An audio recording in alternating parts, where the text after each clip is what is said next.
Ducks fans, are you ready? You are listening to the Ducks and Pucks podcast. This is the #1 home for Anaheim Ducks talk and analysis. Here we go.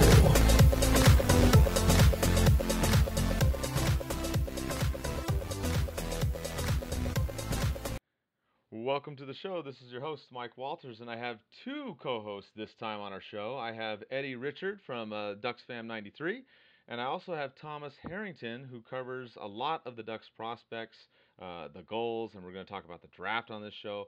So thanks to both of you for being on the show. Oh, our pleasure. Thank you. All right, guys. So we're going to kind of go into this. We're going to talk about the draft, basically round one. Mainly, we'll focus on Thomas because that's kind of the big round. And we'll talk about the Ducks. Obviously, they're picking number 23. But this is kind of a weird draft, Thomas, because it seems after the first couple picks that almost anybody can go anywhere. Yeah, it's a pretty wide open draft. People are saying that this draft, the strength is in the wingers and the defensemen, not necessarily the centers. Some people even think a center will be taken in the top 10, which I'm not sure that's actually ever happened before. But yeah, it's going to be Rasmus Dahlin who goes first to Buffalo. After that, it'll be one of three wingers, Andrei Svechnikov, Philip Zadina, or Brady Tkachuk. Are those big three wingers that will probably go 2, 3, 4. After that, there's a collection of defensemen, and then it kind of is a jumble after that.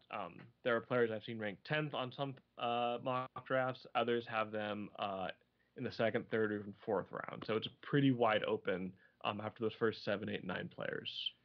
Yeah, it's pretty crazy. And if you didn't catch it, too, Thomas wrote a bunch of articles. He does this every year. They're very, very good. He talks about the Ducks trading up, and he talks about trading, in the top 5, the top 10, the top 15, and then actually the top 22, because the Ducks are at 23.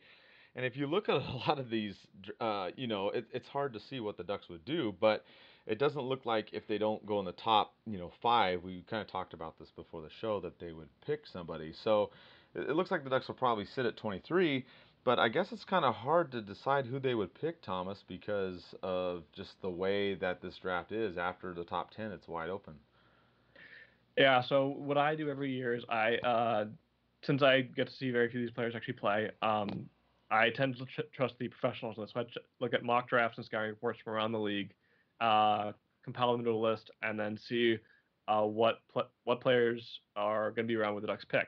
So I'll look at on the 23rd pick, the 22nd, 21st, 24th, and 25th, those 5 spots, and just see how many players I get. So far, I've gone through about 6 or 7 different mock drafts, and I already have 20 players that fit into one of those 5 spots, which is just showing you how wide open it is this year.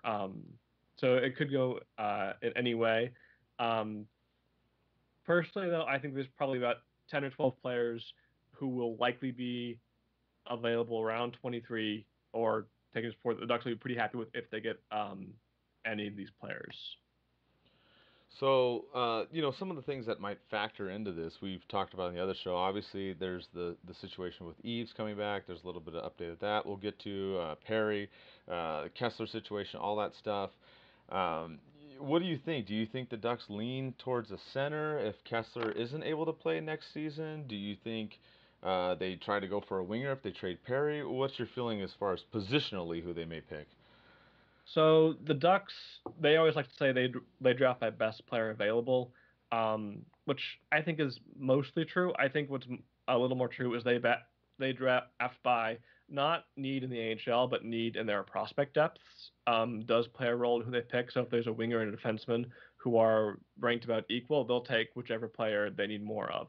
So with Kesler possibly being out, with Perry possibly being traded, I don't think that would impact who they pick, just because whoever they pick won't be in the AHL next season. I'm not to any center in this draft who's AHL ready. There are a few wingers, but they'll all be gone well before the Ducks make their pick. So, I mean, it's going to be interesting to see what they do. Like you said, that there's they draft by the depth. They go by what they need down in San Diego to fill in those holes. So, the Ducks probably aren't going to trade up. They're probably going to stick at 23. Is there any player that that grabs your eye. I mean, it can obviously be a big range here. Some players we've seen that are going as 10th and then they're going as 40th. So if there was somebody that that name came up when the Ducks came to 23, is there one or two players that you would say, hey, the Ducks should go get this particular guy? I wouldn't say one or two, but more like 5 to 10 or 15.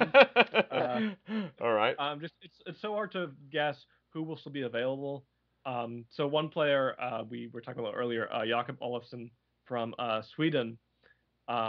He's a player that most people think will probably go in the mid-teens to late 20s, so he'll likely be there. He's what I would call a very safe Bob Murray pick.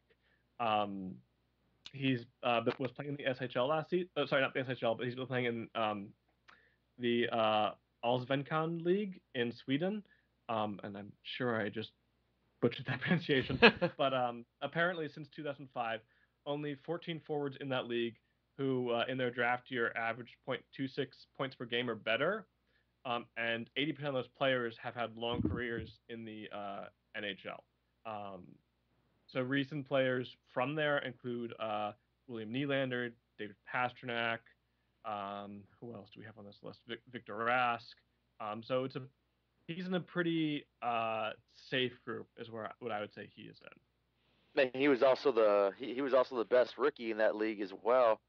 Yes. He's a big, quick, strong player, and Murray likes those bigger players, strong ones, and especially that how the Ducks want to get faster moving forward. So, like you said, I agree with you on this one. He's the safe Bob Murray pick. Yeah. I don't think he'd ever be a top line center, but he could be a future Kesler replacement. I think would be a great role for him. He's got a very good, strong two-way defensive game. He's not really a flashy player, but there's no real major hole in his game. Exactly. He's pretty much used to shut down the other team's top players as well, just like how Kesler was used last season and the season before that to shut down other teams' best players. Eddie, go ahead. Go ahead, Thomas. So he'd be. I think he's a prototypical Murray pick. So I think if he's available, I think he's probably one of their top choices. And I agree with you too. I was doing research earlier. Without even talking to you, we both had that same guy that we narrowed down. Who else do you think, Eddie, would the Ducks maybe go after? It's kind of hard to tell. Like Thomas was saying, this draft it's really tricky because I'm reading different players and they all seem like similar and they can either go up or down. There was another one that I actually saw that I read about and I liked. It was the 23rd. He's rated number 23. Grigio Denisenko. Yeah, I probably pronounced that probably wrong. Left winger. Reading about him, yeah, he had consistency, but when he actually rose up to the occasion, he was seen as that unstoppable force. And once his game was at the level it should be at, he was just dominant. A flashy winger, I mean, it's a little bit of a gamble since he had those inconsistency issues, but if he can work those out and if he can develop into the player that he's projected to be, he could be a pretty good pick and probably be a top 6 winger in the league eventually. I agree. I think he'd be a great pick. I think he's probably going in the mid-teens, but there's definitely a chance he could be available. I think the biggest thing that counts against him is last time the Ducks picked a Russian was, I think, Chistov back in, what was it, 01? Yeah. You don't draft high on Russian-born and Russian-trained players. So I think that counts against him, but I also think he'll be gone before he gets to the Ducks. But I think if he's available, he'd probably be one of the players with the highest offensive ceiling who the Ducks could pick. Yeah, didn't he have 11 points in the playoffs with the KHL? And that's a really up to his ranking. I know someone did. I'm not sure. No, I think it was Kravtsov who had the 11 points in 16. Oh, okay, yeah. All right. So many prospects we were looking at earlier.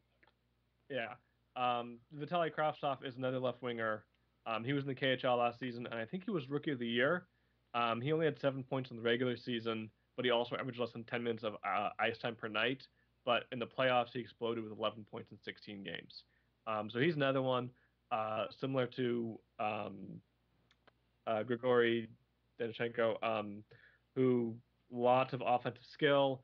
Um, but again, just as a Russian player, I'm not quite sure if he's someone the Ducks are going to look at. Murray loves drafting from Sweden. He loves drafting from the college ranks. He loves drafting from Canadian juniors. It's pretty rare for him to take those Russian players, especially with early picks. Yeah, I totally agree with you. Yeah, it doesn't seem like he's big on the Russian players, like you said, Thomas. It seems like he likes to go more the Swedish route.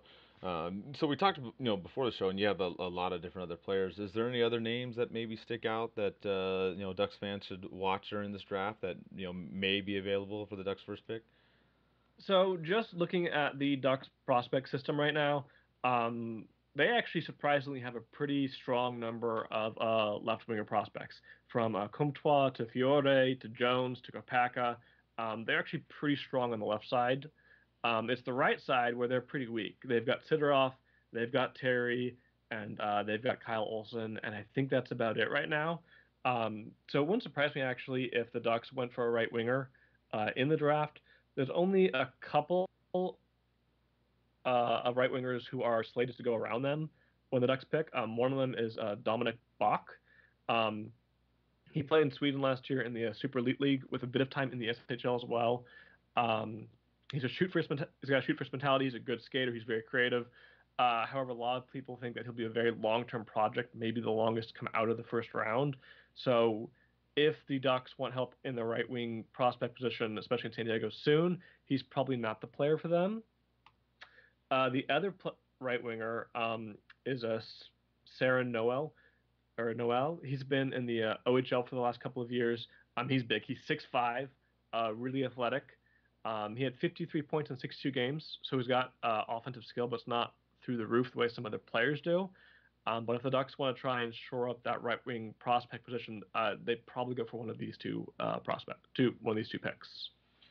And given the situation, the Perry situation that we'll kind of go into some detail about, and obviously the Kesler situation, the Ducks, it looks kind of shaky now. What's going to happen as far as the starting lineup going forward? Do you think Sam Steele is someone that could come up and play next season? Some of the fans have asked about that. If Kesler is unable to go, and say the Ducks don't pick up somebody in free agency, they've got Getzloff, obviously. They've got Henrique. Eddie and I talked about Raquel maybe going to center. But do you think Sam Steele or someone else may come up and fill that hole from the prospect pool, given the Perry and Kesler kind of uncertainty right now? I think he's got an excellent chance. He just finished an amazing junior career in Regina. I think he's a top 10 all-time scorer for them. I think his skill set, I think, is NHL ready. My concern with him is he physically ready to be in the NHL? And unfortunately, because the goals didn't make the playoffs, didn't get any AHL experience this season like I was hoping he would get a little bit at the end of the year. So I don't quite know if he's ready to face NHL caliber physical level of play. That's my biggest concern with him, especially filling in for Kesler. But if they want to give him some shelter minutes on the fourth line for the first few games of the season, see how he responds, I think that'd be the ideal situation, and hopefully he shows he's ready for it. If not, he'll go to San Diego, develop a little more, and then be back up pretty soon. What do you think about this idea? Eddie and I talked about this on the last show. We were saying, okay, say the Ducks do the draft, they go through the free agency, and they get whoever they get, and say they feel the way you do. So, they don't want Sam Steele up there to be a third line center. Maybe he comes in and plays a little bit on the fourth line and whatnot. Do you think that as far as the way that the Ducks lineup is now, that maybe they do move Raquel into the center position and try to adjust that way if they know that Eaves is going to be able to come back and play? Do you think that's a good idea? That's just something Eddie and I tossed around on the last show. My only concern with Raquel at center, he's been so good at wing over the last couple of seasons. I'm not sure I would want to change a lot with how he plays. But you're right. If the Ducks don't go out and get another center, they need help. They've got Getzloff, they've got Henrique. If they bring back Grants, and then if those are your top three centers, that's not the murderer's row that the Ducks used to have at center. So putting Raquel at center, it could work, but I'm hoping Murray's going to do everything in his power to keep Raquel on the wing because of how well he's played there. He's got almost 70 goals over the last 2 years playing that left wing position. I say keep him there because of how well he's played. And Eddie, has your opinion changed at all from our last show? Given what's going on with Kesler and everything, and of course Perry, do you think Raquel would be suited still on the wing, or do you think they might have to switch him to center if the Ducks don't get another center in free agency? I'm kind of split on this decision. Over there in Colorado, they put Nathan McKinnon center, and he absolutely just destroyed and dominated. Also, going back with Sam Steele, like I said last show, I'm all for throwing brand new players in and see what they can do. You never know what kind of magic they can bring, or what kind of fire they have, or motivation, or I mean, I'm reverting back to Colorado because I followed them a lot.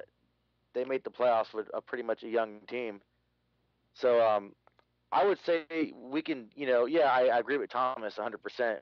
I mean, it's hard to say don't, to change something that's been working, stuff like that.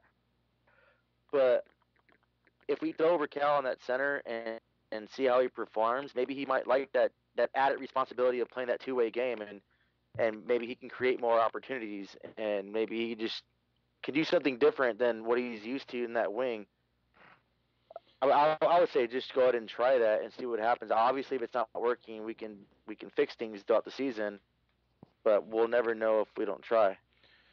Yeah, and like we said, all of this is really speculation right now because we don't know the Kessler situation. The team still hasn't commented on it. There's stuff that we'll talk about with Perry and Eaves as well. Thomas, are there any other players that you think from the prospect pool that could play? I mean, obviously Max Jones' name comes up a lot. Do you think him or any of the others may crack the lineup? Given the health issues of Eaves and Kessler and the uncertainty with Perry. So Jones, unlike Steele, to me, Jones is AHL ready in terms of the physical play. He actually got some time in San Diego last year in the playoffs, and he only had a couple of points. But I watched a lot of his games, and he really impressed me just with how comfortable and confident he looked on the ice playing against pro competition for the first time. So I think physically he's ready for the NHL. I've got some questions about a few other parts of his game if they are, but I think he's probably the most up between him and Steele. I think Jones is probably a little more likely to be ready to be in the Ducks lineup come game one right now. Things could obviously change throughout the summer, but to me, Jones is the one who's ready. And of course, there's Troy Terry, who we saw for, what was it, 2 games this past season. Right. I think the Perry situation is going to have a big impact on that. If Perry's traded and we don't get a winger back, there's a huge hole on the Ducks' right side, which conveniently enough Troy Terry plays, and I think he's actually could be given a shot at a top 6 role. If Perry stays, there's not as much room on the roster for Terry, but if he's good enough in training camp, he'll be on the ice come game one. I think any of those. I think we see all 3 in Anaheim next season. I think we're going to see more Kevin Moore. I think Cali Casilla is another player we might see more. If he plays center, if the Ducks want to fill from within at center, he's another player who could work pretty nicely on the team's 4th line. On the defensive side, we all got to see Marcus Pettersson for about 20 games last season. We saw Andy Walensky for a few games. Both of them look like they're knocking on the NHL door. There's still Jakob Larsson, who I think he'll be the best of those 3, but he might not be quite there. He did struggle at times with the goals this past season, but did get better as the season went on. So I'm hoping we'll see more of him in the NHL this coming season because it's been 2 years since we last saw him with the Ducks. And then, there's always the chance that whoever the Ducks draft can just come out of nowhere and surprise everyone and make it to the NHL with whoever they pick at 23 or even in the second round. It does happen on occasion. Not something I would bet on, obviously, but it could happen. Yeah, and if you don't know the situation that's going on with the Ducks right now, since we did the last show, there was an article basically that came out on TSN saying that they believed that Perry was asked for the teams that he would, want to be traded to, which it hasn't been confirmed. Of course, a bunch of people took that as, oh, they asked him for a trade, they want to know the teams and all that stuff, which is why I wrote the article I wrote, because there has been no confirmation. It's just been believed. So I don't know if that's a clickbait thing by TSN or whatever, but obviously it spun into this big ordeal recently. So that's why we're kind of talking about it now in this show. We wrote an article on it. We linked it to the TSN article if you didn't see it. And we even did a poll question, if you thought that, Perry would be traded, and it was pretty even. It was almost 50-50. So, I mean, it's pretty crazy. Obviously, the big factor Thomas, Eddie, and I, we've talked about it, is the no movement clause. So that's the part that's going to make it difficult. But it makes it an interesting situation. What's going to happen as far as how the Ducks are going to deal with this. So it may screw up the way the draft goes and the way the Ducks pick up some of the the picks and whatnot. But what do you guys think? Do you, as far as this Perry thing, do you think, I'll start with Eddie, do you think the Ducks do end up trading Perry? I mean, it's 50-50 on our poll, but what do you think? No, I don't think so. And I think it's because if the Ducks don't trade Perry, it's because Perry doesn't want to be traded. He has that no movement clause. Yeah, he does have 3 years left at about approximately $8 million, but I think it's going to come on him. He has a new family. He's settled in Anaheim. He signed the long-term contract and got that no movement clause for a reason. And I can't see him waiving that to go anywhere else, especially on teams that aren't going to make the playoffs, that have the cap space that can bring him in. I just can't see him waiving that to go anywhere else. What do you think, Thomas? Yeah, I agree. I'd be pretty surprised if he decided to waive that clause. I'm not even sure if the Ducks will try to do it. Like, right now, they might just say, hey, we're just doing our due diligence. We might ask you to do this. If we do, what are your thoughts? I think they're just doing the due diligence to see if there is something there, but I think he's going to stay. Speaking from a personal standpoint, it'd be really hard to see Perry traded. He's one of the last few parts of the Cup team that are left. But at the same time, it is a business. At some point, you do have to move on. Maybe it is time for that to happen. I don't think so, but that possibility, it's there. But it's not something I'd bet on. I think he'll be a Duck come October. Yeah, I agree with both of you. I just don't see it happening. I know our poll is 50-50. Obviously, he holds the cards. And, I mean, I know some people aren't happy with the way, his goal production has been. He's only had 17 and 19 goals in the last couple seasons, where before he was averaging more than 30. So I know that that's kind of a concern, but I agree with you guys. I think he's still going to stay. I think the bigger concern is really Eaves and Kesler and what's going to happen with both of them. We know, if you didn't see it, on Lindholm's Instagram, he posted a thing about Eaves working out. We've seen him working out before. So I think that that's good news, Eddie. It looks like Eaves may be back for the season, so that may help as far as who the Ducks draft and the way they got to deal with the free agency. Yeah, it's going to be great having him back. It's going to spark the team too. I mean, you're getting one of your teammates back, especially from a season-long injury. It's going to spark the fans. I know a few of us have Patrick Eaves jerseys that we wore throughout the season as well. So I'm pretty sure that he'll come back, and I'm actually certain he'll be back. And he's been working out. He's been looking good on his page too. He'll be back. It might take him a few games to get used to things, but I can see him being a factor, getting at least those 25, maybe 30 goals. Hopefully, fingers crossed. But it's going to be a kind of a fire to get Eaves back, and everyone's going to be motivated. And just I can picture now game one of the season opener when they announce Patrick Eaves' name and the crowd just going crazy and nuts. So that's going to be fun to be part of come October. Yeah, I agree. And Thomas, do you think that in the beginning of the season, if Eaves is, of course, good to go, you think he goes back with Getzlaf on that line? I think he has to be because of how well they played together. My biggest concern with Eaves is, he's 34. He just missed essentially a full year of hockey. How good is he going to be next season? Hopefully, by putting with a player like Getzlaf, that can help, kind of jumpstart him into, oh, hey, I'm playing with this great player. He's making these great passes to me. I can just tap the puck into the net and build from there. We'll see what happens, but I'm hopeful for a return to the ease we saw a year ago, but just that year off does have me concerned with how the season's going to go for him. No, I agree. I mean, obviously the conditioning and the gameplay and whatnot, and getting back to it. I think the other part of this, equation as far as the draft and the free agency and some of the stuff the Ducks trying to figure out what they're going to do is going to hinge on the whole Kesler thing. Obviously, we heard that news that he may miss next season, and we don't know if he's going to have to retire or whatnot. And then I heard some more news from another source from the team recently that it sounds like he's going to have some kind of hip surgery down the road. It's not a question of if he's going to have it, it's more of a question of when. So I don't know if that's something that he has to have in the near future or something, when he's 50, 60 years old. I don't know. But this is a huge problem, I mean, for the Ducks. Again, the team hasn't said anything, Eddie. We don't know anything, and now we're hearing that he may have to have another surgery. So what do you think as far as the Kesler situation? I know you and I talked about it on the last show, but I mean, if he does indeed have to have another kind of surgery, what do you think the Ducks do? It's hard to tell.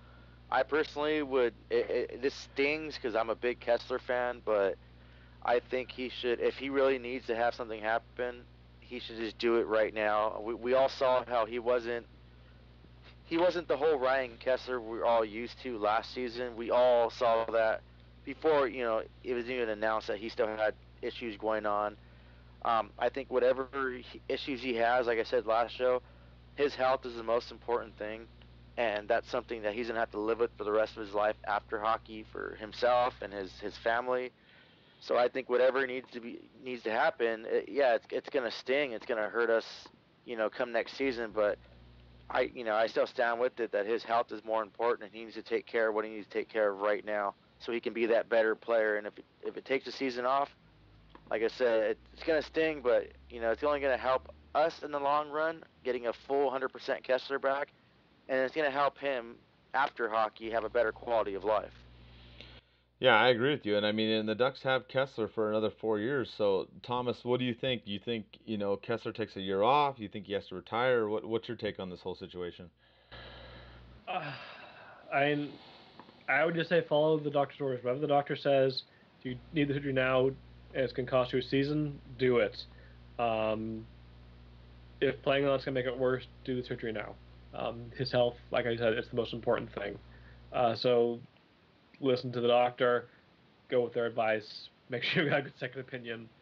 Hopefully those align, and yeah, go from there. Yeah, and I think it's tough because you know how Kessler is. He's a gamer and he's a pretty tough dude. So I mean, we saw him gut it out this last season. So I mean, it's going to be interesting. We don't know exactly what will happen until basically it sounds like September, October. I mean, so far the team, like we said, has been quiet. I mean, I don't know. Maybe they'll say something in July or August. I don't know, but I think something's not going to come of it till September. So the team has a lot of question marks, unfortunately, as far as how this lineup's going to go. There's say the Ducks don't have Eaves and Kesler, then I think Thomas, I think the Ducks do dive deep into the prospect pool unless they do something in free agency. Yeah, I agree. I think actually my ideal lineup would be, in terms of prospects, is do what they did during Getzlaf and Perry's rookie year, where them on the fourth line with Todd Fedoruk. Um, so go Steele, go Terry, go Jones, go two of those three on the fourth line, um, and bring someone in to protect slash just help them out. You know, maybe bring back Chimera, maybe bring back Brown. Just put one of them with two of those rookies on the fourth line, let them play, let them develop, uh, and go from there. And if you need one of them to play, like let's say Eaves can't play and Perry's traded, put Terry in that top six, see what he can do. You know, bring Kevin Wall up, try Casilla. The Ducks have a lot of prospects who are on the cusp of the NHL, and they're at that point, some of them where they need to show us that they are going to be NHL players, or it's time for the Ducks to start looking at other players to move on from them. No, I think you make a good point. I think Eddie, you and I talked about that on the last show. I think you felt the same way as if they need to bring him up and put him on the bottom six and see what they can do. Oh yeah, 100%. I learned how to swim by my brother throwing me in the deep end of the pool, and I learned how to swim fast. So I mean, I'm using that analogy of throwing these players in. I think you're never gonna know what you have until you take a chance. And I mean, Vegas is a new team. They're and Vegas is all about gambling. So why not gamble on these players that we have? We drafted them for a reason. So let's take a chance and, like Thomas said, see what they have. If they don't, meet the expectations that we have, then we can move on and we can look at possibility of a trade or just do something else. But at least we'll know and have that knowledge. Yeah, and the nice thing is San Diego is just right down the street practically. Bring up Steele. He struggles for a few games, return him and bring up Casilla. Swap Terry, swap Wall, swap Jones out throughout the season. If you got to bring up defensemen, maybe even Josh Mahura you could give a look to. Just see what they've got, give them a few games where they struggle, set them down, and try someone else. We've got a lot of talent. Let's see what it can do. Yeah, I agree too with what you said. What do you guys think about the Kovalchuk situation? His name has been out there. It's been linked to, I don't know, probably half the league by now. But Eddie, what do you think if the Ducks try to go after him? I'm gonna say pass. He's 34 years old. We want to get younger. We want to get speedier. What if the Ducks just tank and they're not, going where they want to go? Is he just going to up and leave and we're stuck with a contract and have to deal with the New Jersey deal that we had? I mean, he abandoned his team once, and it seems like Kovalchuk is just kind of dangling teams around just to get the maximum contract he wants. I read he wanted Patrick Marleau money. Then I read another source that he wanted $3 million. I mean, I would say pass on him. We don't, we don't need that kind of drama. We don't need that kind of stuff in Anaheim. We want players that are going to develop and help our team get better. And I can't see him being that big of a factor for our team. What do you think, Thomas? I'd say no to Kovalchuk, but if Perry's traded and he can't go and he's willing to sign a reasonable contract, he could be useful for a couple of seasons. So if he's willing to sign a 1 or 2 year deal, and the Ducks have a couple of holes in their top six, I wouldn't say no necessarily, but I'd be pretty surprised if that happened because it would take a lot of things to make that work. And before we started the show, you talked about another situation with Perry being traded. Throw this one out there to everybody. See what they think about that other one that you talked about. The other trade that if say Kesler can't go and they do trade Perry, to throw out that scenario that we talked about before. So, just to, this is something I made up. There's no source. I have not heard this from anywhere. I was just kind of perusing and thinking about potential trades. If Perry's traded, I think one deal that could work is for Ryan O'Reilly in Buffalo. He's clearly unhappy there. It sounds like he will be traded. He signed for $7.5 million for the next 5 years, so it's 2 years longer than Perry, but it's also about $1 million cheaper. So the Ducks save a little bit of cap over the next 3 seasons, but add a term in the for 2 more extra seasons. So it's not perfect balance, but O'Reilly is younger. He's only 27. He plays both center and wing. So he could be not necessarily a Kesler replacement, but help fill that void if Kesler is out. Again, I don't think this would happen, but in terms of team needs, Buffalo doesn't have a lot of strong right wingers after Poso. So Perry could play, on that second line, maybe even play on the top line with Eichel, and maybe they can make some magic. I don't know. I think it's a deal that could work, but it's also one that currently has no basis in reality. Hey, it's fun to speculate, though. That's what's great about having this show, right? We talk about what we hear and what we think could happen. So that's another one to keep your eye on. Like you said, it looks like something may happen in Buffalo either way.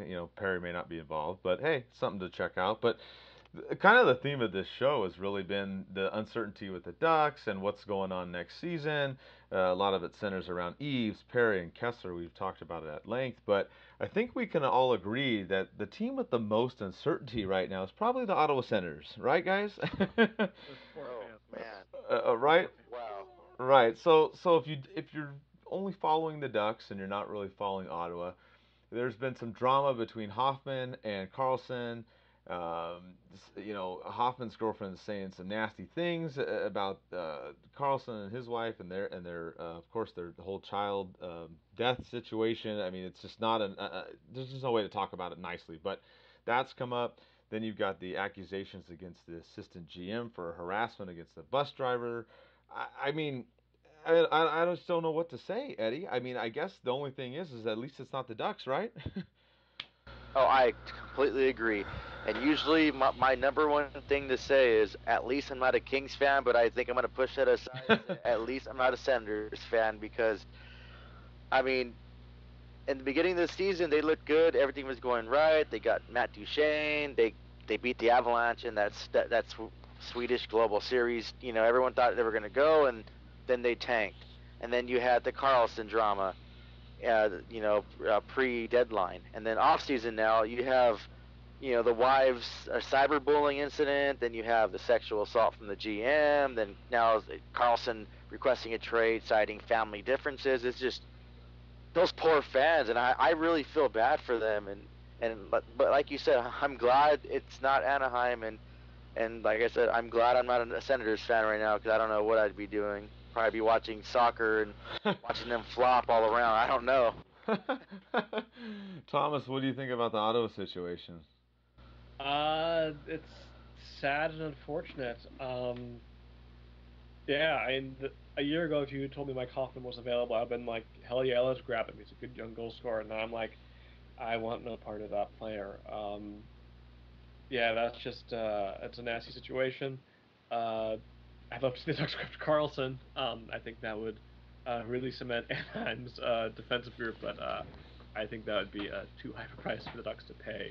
Um, but yeah, I just think it's really unfortunate um, for Carlson, for his wife, and for the fans. That's just it sucks. Yeah. It's a bad situation over there. And reading the comments I read, I really, in my heart, hope that what I read about what she said about the Carlson family isn't true because that's Yeah. kind of disgusting and gutless. And I really hope it's not true. But I mean, I just wish all their fans the best. And just as a hockey family, like we stand with them. And I'm pretty sure if we were in that same situation, we'd have the league too and their fans sympathizing with us and things like that. Yeah, absolutely. And I mean, it's crazy to see what's going on over there. You know, Carlson may be gone. You know, remember Bobby Ryan's name came up again. People have said that they want him back. There's been all kinds of stuff going on. So, we'll have another show, of course, as the free agency comes up. So I definitely keep an eye on Ottawa to see what happens with that team. It's kind of crazy. But we also just recently had a trade, guys, and I think we're pretty sure who won and lost this one. But Domi and Galanchuk got traded. And what do you guys think about this one? I'll start with you, Thomas. I'm really annoyed he went to Arizona. It's going to be a very good team next year. And Galchenyuk's 24. He's got a 30-goal season under his belt. He had 19 last year, and over 50 points. Uh, Richie, a second rounder. That equals Max Domi, right? Maybe someone Yeah. else. I would have loved to trade for Galchenyuk. Um, Arizona is going to be, I think, a very good team next year. Not that Max Domi is a bad player, but he had 9 goals last season, and reading on Twitter, apparently 4 of those were empty netters. He had 9 goals the year before that. His career high is 18. Personally, I'm glad to see him gone from Arizona because, as I recall, he loved playing against the Ducks. He always played really good against us. A- So and Kessler. yeah. So for Anaheim, Yep. perspective, I'm glad he's gone to the East. But I think Arizona is going to be a much better team this coming season with Galchenyuk on that roster. They had a great end of the season. So if that momentum somehow continues into the following year, especially with another 30-goal scorer on that roster, they could be. I don't think they'll be the laughingstock of the league they were last year. I think they'll be much better. What do you think, Eddie? I 100% agree with him. Yeah, I mean, everything I wanted to say about that trade, Thomas hit it on the mark right there. Arizona's going to be that team. It's going to be better, and with that trade, I think he's going to go there in Arizona, and he's going to play some of his best hockey he's played. Yeah, I agree with what everything was said too. I think Arizona is going to be a better team, and I think we all agree that Arizona won this trade. So another name, Yeah. another name to look for too. We talked about is Pacioretty. So see what happens with him. You know, obviously there was rumors flying around about him getting moved. Anaheim was one of those teams. Then of course after the trade deadline, he said he wanted to stay in Montreal, but that's just another name that I'm throwing out there to keep an eye on. But Eddie and I kind of talked about this on the last show. I kind of want to get Thomas's opinion on this. Regardless who the Ducks trade for or sign or whatever they do this summer, who on the team on the Ducks right now would you be willing to trade? Oh. Tough one. Who's expendable, basically? So I guess I have to look back at those things I wrote for the trading up to the draft of who would be expendable. Right. Richie, I hate to say it, but Kasha, just because he's a good young forward, but he had those inconsistencies. So if he can be used to upgrade, I would do it. But I'd only use him if I'm bringing back another good young player. Right. Silverberg, because he's a free agent in a year, and I'm not sure the Ducks would fit him under the cap. That being said, he did have a down year this past year, so maybe he's going to be a little cheaper to sign. If they can get him under $5 million, I keep him. If it's over $5, I look to trade him this summer and get, I think, a decent return for him. And I hate to Silverberg's one of my favorite players on the team, but if he gets too expensive, he is absolutely someone who I think could be moved. And then, of course, there's every fan's favorite whipping boy, Nick Ritchie. I haven't given up on him. He was a top 10 pick for a reason. But at the same time, I think he's a player who a change of scenery might do a world of good for. He just has not worked out in Anaheim, unfortunately. He had that one season a couple years ago with 14 goals. Okay, he was going to become a really good young player, and then this past season he just regressed dramatically. So if we're talking forwards, I think it's those players: Silverberg, Richie, or Andre Kashe. And again, I hate to say Kashe especially. On defense, I don't think you can trade Fowler, Lindholm, or Manson. I think that's your core three you're going to build around for the immediate future. Which means if you want to trade a player who actually has some value to bring value back, the one you'd have to trade is Brandon Montour. And again, I hate saying to trade him. I think it'd be a mistake to do so. But he's really the only other defenseman who the Ducks could trade, who could bring back an impact player by himself. Because, Bieksa and Bojan are gone. Holzer would get you what? A fifth round pick, maybe? A bag of pucks? Yeah. Or you're trading one of the prospects, Walensky, Peterson, Larson, and sure they can all be traded, but we're talking about who's on Anaheim's roster. Right. Montour would be the one who you would trade, but I don't think there's really a defenseman you trade this summer. I think you keep that top four and build around it. But the deal has to be made. Montour would be the one to go. So I think if the Ducks trade a player who will actually bring back a significant piece or pieces, it's Silverberg. If they make smaller trades, it's prospects, it's picks, or Ritchie. No, I think it's interesting. Eddie and I both agree. We talked about Ritchie before.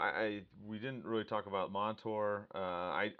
Kosh I would not want to trade, but I see what your point. I think Silverberg's the other interesting one too. I mean, like you said, he kind of had a down.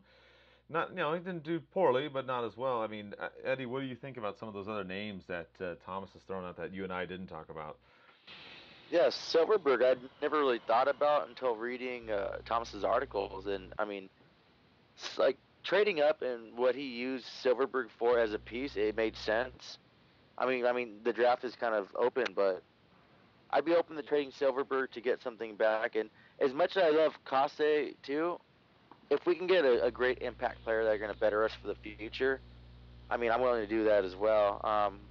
Like I said before, I think you and I talked about Richie, so yeah, knows where we stand on that. Yep. So I'm not going to beat a dead horse. And I don't know, something about Montour I'm still flirting with. I just see him. I seen him stepping up even more than what he did the past season, and I'm not too keen on seeing him go just yet. But I mean, if Wayne Gretzky can get traded, anyone could, and if it helps the Ducks long term, I'm all for it. But I think Thomas hit it when he said Silverberg or Ritchie. I mean, those two guys. I would be surprised personally if I saw Ritchie back in a Ducks uniform next season. That's just me personally speaking.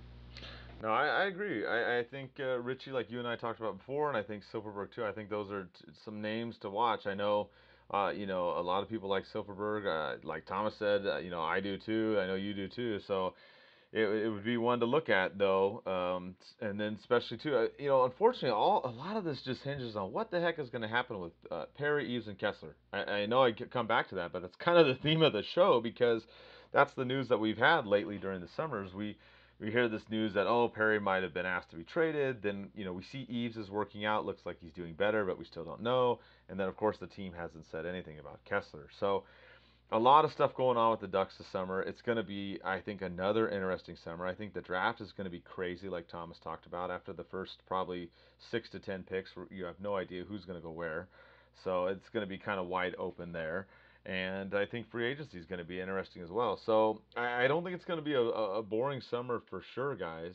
And I will have a article up again, the one where basically it's like a chart. It has all the draft picks, the free agency signings or re-signings, however that works. So we're going to do all of that again, and obviously have that on there. We'll have another show talking about probably after the draft, in between this and the free agency signing. So we have a few things coming up, and basically the last thing that we could end up with the show, guys, is the Stanley Cup. We don't want to forget that. Eddie ended up winning this one. He said it was going to be the Caps. I thought it was going to be Vegas.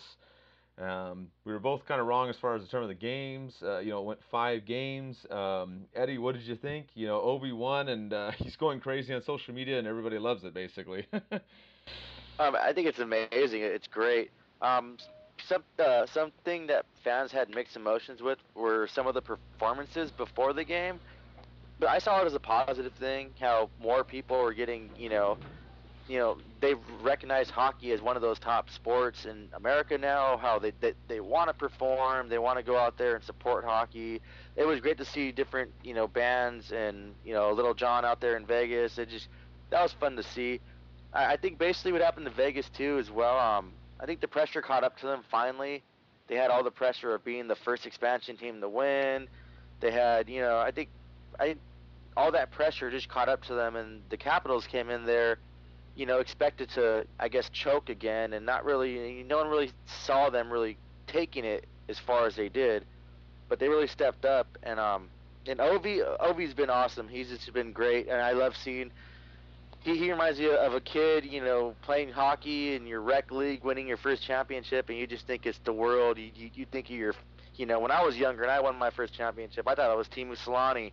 I thought it was the greatest. So I've been seeing a lot of people saying, let's get Ovi wasted. So I'm not recommending that to anybody. But, it's really good to see, and congratulations to the Washington Capitals and their fans. I think they really deserved it.